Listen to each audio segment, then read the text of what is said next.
I love what I do. I picked this profession for a specific reason. I want to help people.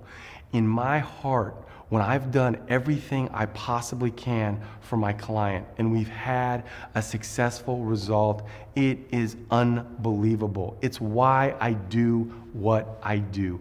I am here to help people, to get them through what they're involved with. And there's not a better feeling in the world for me when I'm able to help my clients get through, because I know how you're feeling. I know the anxiety, the pain, and I am here to do everything I possibly can. That's why I practice criminal defense, is to help you and to get you back in a position where you have your life back, where you have your control back, and you feel good and you're free from the legal system.